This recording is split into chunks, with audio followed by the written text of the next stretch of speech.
Now, why is there shirk? Because, like I said, Surah Al-Fatihah is a stolen, a plagiarized Syriac church prayer. And when you're going to steal it, you're going to cause damage. You're going to bring down exposure on yourself. So when Muhammad and his scribes stole it from our church prayer, of course it's going to become automatically shirk. And Muslim scholars need to do all kind of lottery, all kind of guessing games to decipher the meaning of the words. Right?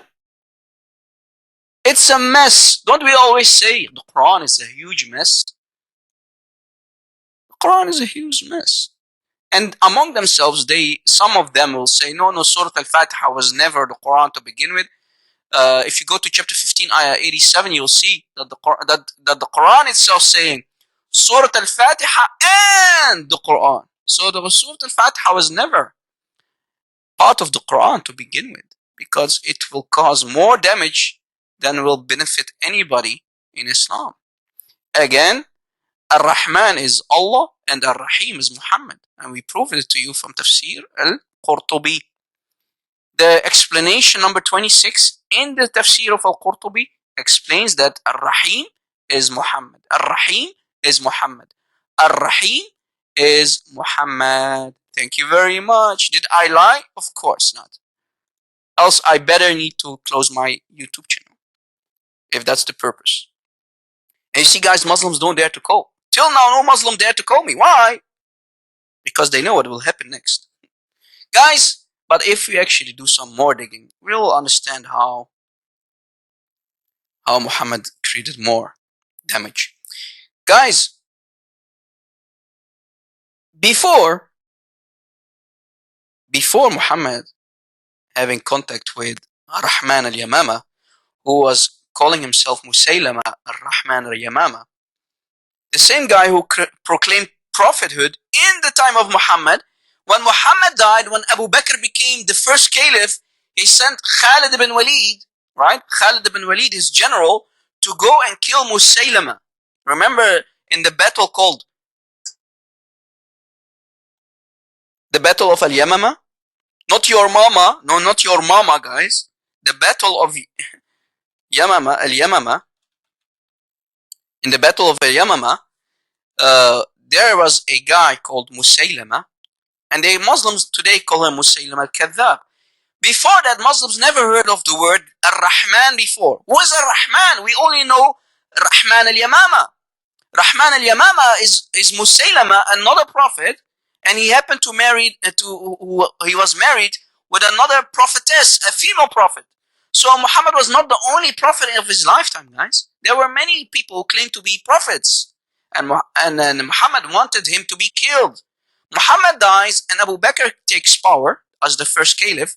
He sends his general Khalid ibn Walid to kill Musaylim al-Kadhab, and they call him Musaylim al-Kadhab. But his nickname was Ar-Rahman al-Yamama. So when Muhammad took it from him, he put it in Quran. But at the same time, not realizing that Ar-Rahman al-Yamama, he stole it, like Muhammad, he stole it from our prayer, from the Syriac church prayer.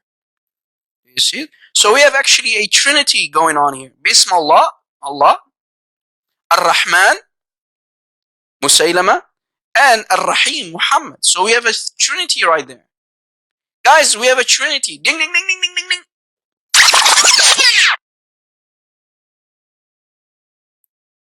Guys, is this good or what? Is this good or what? Muslims always cry for trinity. Well, in the very first words of the Quran, you have a trinity. And again, guys, don't confuse Ar-Rahman al-Yamama with your mama, okay?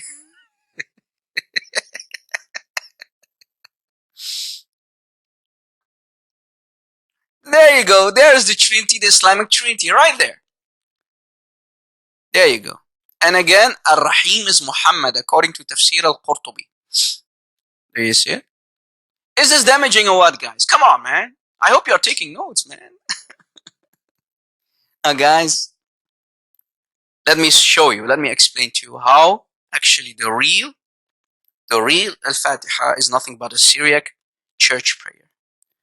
I happen to know Aramaic, so I can dissect Surah Al-Fatihah in its entirety, and I can show you word for word that the Muslims stole it word for word from us. We Christians from the Middle East who happen to speak Aramaic, Syriac Aramaic, we recite this prayer almost every Sunday in our church. And I hope you can take notes, guys. I hope you can take notes. Here in front of you, guys, take a screenshot for the love of God. On the right, in the Arabic, you see Surah Al-Fatihah. On the right, you can see Surah Al-Fatihah, which contains 1, 2, 3, 4, 5, 6, 7 ayahs, right? And in the last part, the Muslims repeat the curses on the Jews and the Christians, right? Right? The first people are the Jews that Allah cursed, and the Christians. Al-Dhalin are the Christians, and the first people are the Yahud, the Jews. So when Muslims repeat Surah Al-Fatihah, they bring the curses down of Allah on the Jews and the Christians. Right? It says here, صراط الذين أنعمت عليهم غير المغضوب عليهم ولا الضالين, meaning the curses on the Jews and the Christians. So when Muslims recite Surah Al-Fatihah, they recite the curses of Allah in their 5 daily prayers. Guys, again, this is Surah Al-Fatihah, chapter 1 of the Quran, right? And here on the left, you see the Syriac church prayer, right, guys? On the left, you see the Syriac church prayer. Now, most of you don't know Syriac, so I have to translate for you. I have to show you how Surah Al-Fatihah, word for word, is stolen from our Syriac church prayer. Word for word. Let me show you. Here in the bottom, I put for you, plagiarized from a well-known Syriac church prayer. So Surah Al-Fatihah, guys, is plagiarized from a well-known Syriac church prayer, an Aramaic Syriac church prayer. And guys, this church prayer existed 3 centuries at least before Muhammad was even born. Remember, the Syriac language is an Aramaic dialect, right, guys? It's basically an Aramaic language, but it's a dialect, a newer dialect. For example, the English that we speak now, right? The English that we speak now is not the same English that people spoke, let's say, 400 years ago, 500 years ago, right? I don't know how old the English language is. But it's a different dialect, a different kind of language, right? You have many words that people don't use anymore, for example. It's a different language, right? So the Syriac language is an Aramaic dialect that started basically, let's say, in the late 3rd century, in the beginning of the 4th century. That's 3 centuries before Muhammad was born. This Syriac church prayer here on the left, we already were reciting it before Muhammad was born, 3 centuries ahead of his time. And Muhammad, of course, is a joke, nothing but plagiarizing Syriac church prayers. And the proof I'm about to show you. Let us start with ayah number 1 of the Quran, chapter 1, Surah Al-Fatihah, ayah 1. Look, guys, the first couple of words in Surah Al-Fatihah is Aramaic. Watch. Here it says Al-Syrianiyah, the Syriac Al-Fatihah. Al-Fatihah Al-Syrianiyah, the Syriac Al-Fatihah. I put it here in translation for you. Here is ayah number 1, but in the Aramaic or Syriac church prayer. It says here, Bshem Aloho. Listen carefully, guys. Bshem Aloho. Aloho means God. Bshem Aloho, in the name of God, Rahmon Rahim. Do you hear it? Bshem Aloho Rahmon Rahim. The Arabic in the Quran, in the Fatihah says, Bismillah ar-Rahman Rahim. Do you hear it? Bshem Aloho, Aramaic Syriac, Bshem Aloho Rahmon Rahim. Word for word. Word for word plagiarized from the Syriac church prayer. This is the Syriac here, guys, in the middle.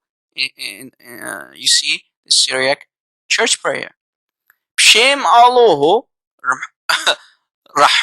Rahmon Rahim. And the meaning is in the name of the beloved God. Guys, in Aramaic, in Syriac, God is Aloho, meaning in Hebrew Elohim, right? Elohim. Aloho means Elohim in Hebrew, but this is the Syriac Aramaic language. Word for word, copy paste. Do you see when you copy paste from church prayers, you will cause a disaster for yourself?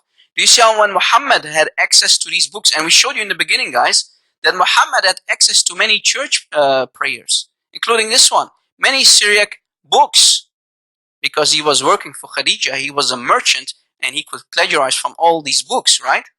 Let us go back. So, again, the very first sentence of the Syriac church prayer already explains that Al-Fatihah is stolen. In the name of the beloved God, Aloho. Bshem Aloho Rahmon Rahim. Bshem Aloho Rahmon Rahim. Ayah number 2. Nothing but a Syriac church prayer. The same church prayer. Look. Hamdu li Aloho Rabbal Alamin. Alhamdulillah Rabbil Alameen. That's what the Arabic in ayah 2 says. Hamdu li Aloho Rabbil Alameen. All praise to God, Lord of the universe. Copy, paste. I mean, when you're going to steal, at least change a couple of things, man. So it does not become obvious. At least change something.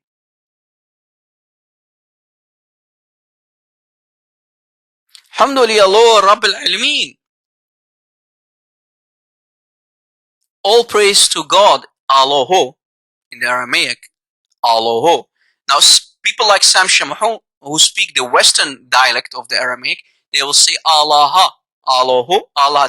So you see, guys, there are some differences in the vowels between different dialects. When you speak the dialect of Brother Sam Shamhoon, he will say Allah. We, Syriani, right? Suryoyo, Syriac speakers, we will say Aloho.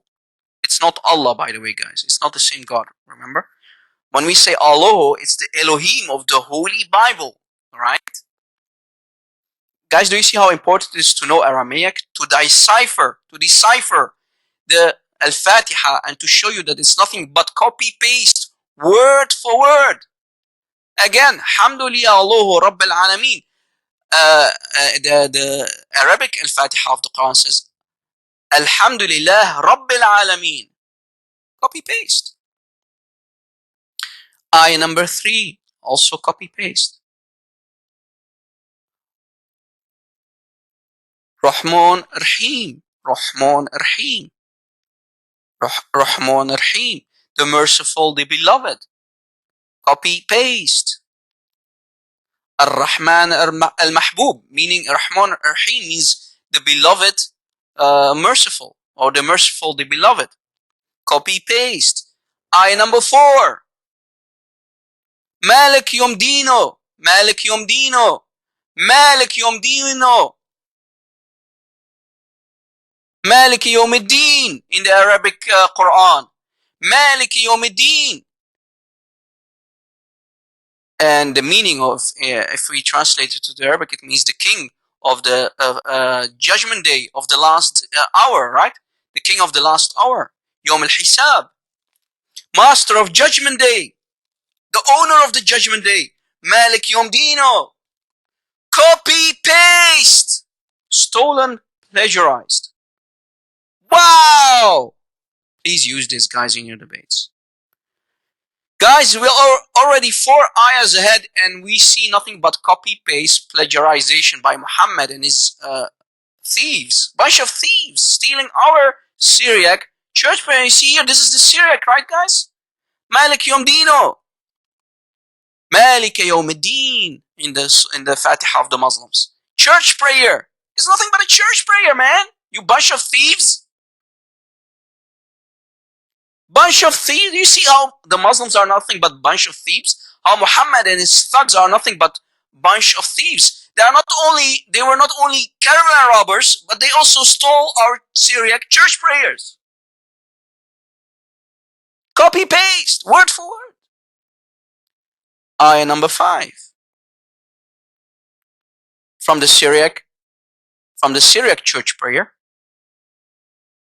Echo at Na'bid, meaning we worship you wherever you are. Here it's a little bit different, because if we go to ayah 5, the meaning is a little bit, because Muhammad tried, right, to not be busted, but here it says Echo at Na'bid. We worship you wherever you are. And the final part of the ayah makes it even more clear.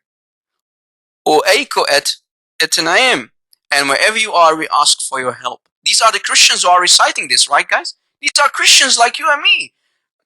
Until today, we recite this Syriac Aramaic church prayer in our churches. Ayah number 6.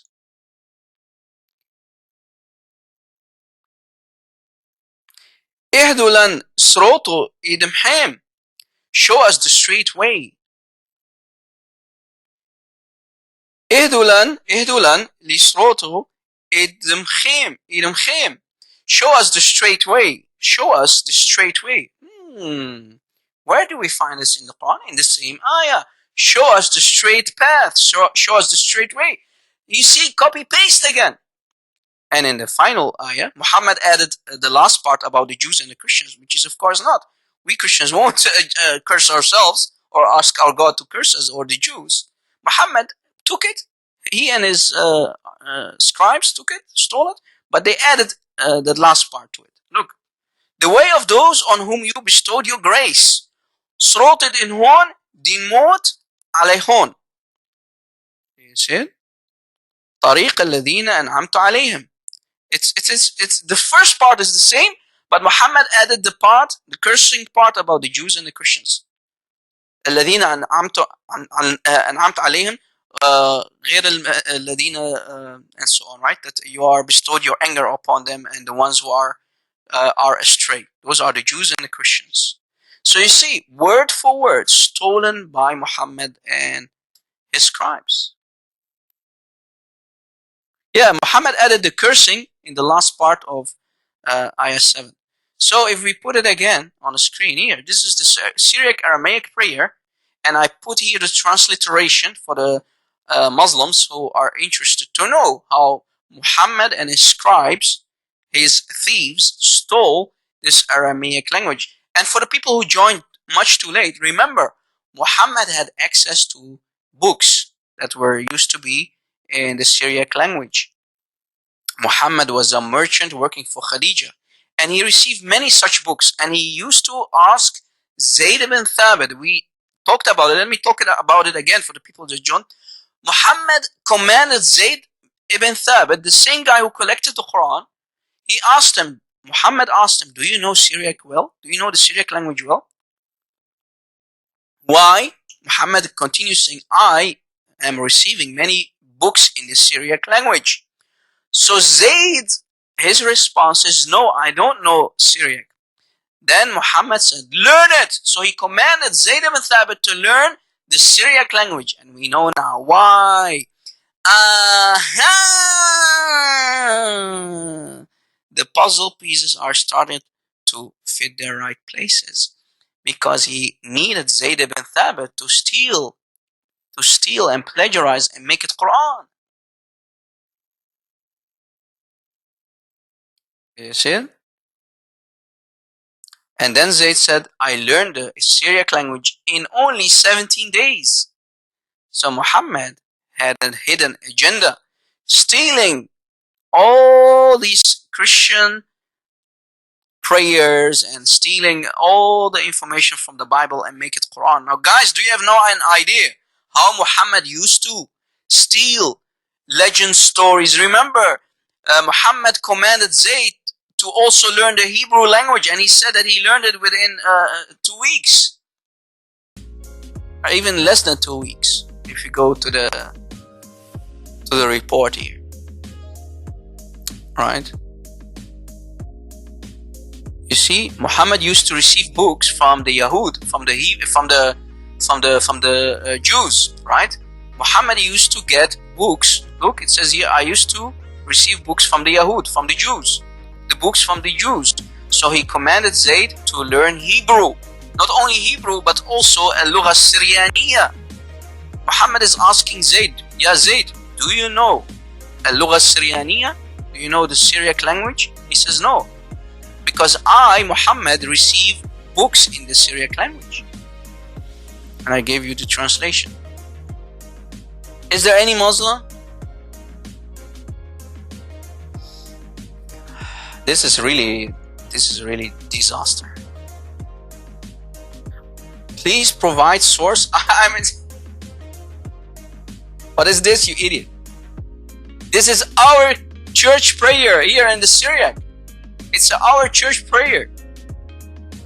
If you go to a Syriac church, you will find this prayer in the Syriac books. Okay, we even have the books. This is a copy of the book, right? Copy of the church hymn, right? When you recite the prayers in the church, this is the copy of the page. It's a book. Do you see? It's a book. So, and this is Surah Al-Fatihah. Word for word, Muhammad stole it. Muhammad and his scribes stole it and make it Quran. Now, do you understand why Ibn Mas'ud didn't want to include Surah Al-Fatihah in his Quran? And we showed you that Surah Al-Fatihah, when you're going to copy it and put it in the Quran, because it's nothing but a Syriac church prayer, you're going to cause huge damage, because the scholars have no idea what the words mean. So they need to give all kind of exegesis for it, all kind of tafasir and explanation, because they don't know what it means. And we showed you that Muhammad is Ar-Rahim. Bismillah Ar-Rahman Ar-Rahim. According to Tafsir Al-Qurtubi, Ar-Rahman is Allah and Ar-Rahim is Muhammad, which is nothing but shirk, right guys? Any Muslim? Any Muslim would say, Rob, it doesn't say that, Rob Christian. It doesn't say that, RC. Any Muslim?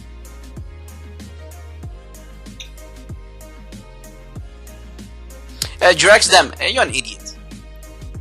Right? Go smooch the black stone, because you know the truth is not for people like you.